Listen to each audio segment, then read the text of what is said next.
The fact that Ted Olson's story kept changing seems to indicate deception, that he was lying about what was going on.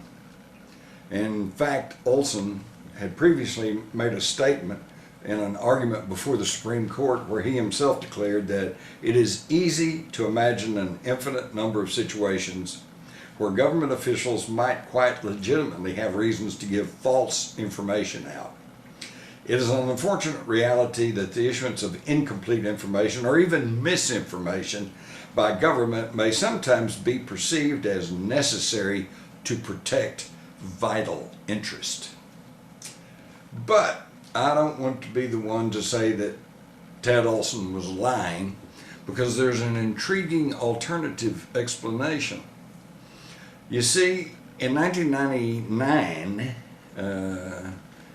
2 years before the attacks of 9/11, the Washington Post ran a story that revealed the development of voice morphing technology. This was a technology developed at Los Alamos National Laboratory in New Mexico. And during a demonstration of this, the former Commander-in-Chief of U.S. Special Operations Command, General Carl W. Steiner, was chagrined to hear his own voice say on a recording, "Gentlemen, we've called you together to inform you that we are going to overthrow the United States government." Well, of course, General Steiner never said any such thing. But with voice morphing technology, they are able to take a snippet of a person's voice and digitally recreate that voice and have that voice carry on a complete conversation and have that voice say anything that they wanted to have it to say. And as Daniel Kuhl, chairman of the Information Operations Department of the National Defense University in Washington, remarked, once you can take any kind of information, reduce it to ones and zeros, you can do some pretty interesting things. They even were able to duplicate then Secretary of State Colin Powell's voice, and using some clips from public speeches, and he was heard to clearly state, "I'm being treated well by my captors." Well, of course, Colin Powell was never captured by anybody, at least not yet. And so now we can see that Ted Olson may indeed have been telling the truth when he said he got a call from his wife, and yet it might not have been his wife. This is just another aspect of the many, many unanswered questions, anomalies, problems with the official 9/11 account.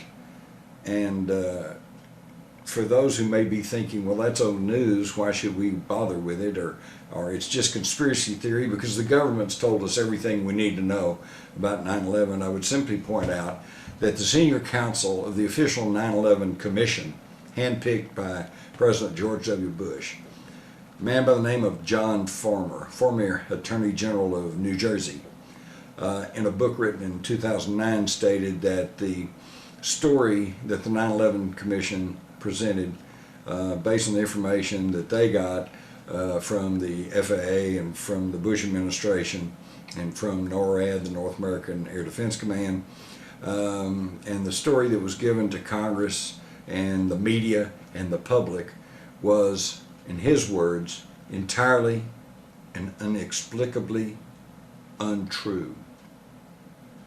So I submit to you, my fellow citizens, what is unpatriotic and what is fantasy and what is conspiracy theory about trying to find out what was true and what really happened on 9/11. Because let's face it, everything that's going on now, our crumbling economy, wars in Afghanistan and Iraq, the tightening of the police state, the shredding of the U.S. Constitution, all of this traces back to that one seminal event, the attacks of 9/11. Think about it. If you like that one, feel free to share it with your friends and or relatives. And if you'd like to join the growing ranks of the Lone Nut Society, simply come back to this page from time to time. We welcome your suggestions and advice and criticisms, and you can even contribute your own videos. After all, None of us are as smart as all of us. This is Jim Mars, urging everyone to love in the light of truth and knowledge.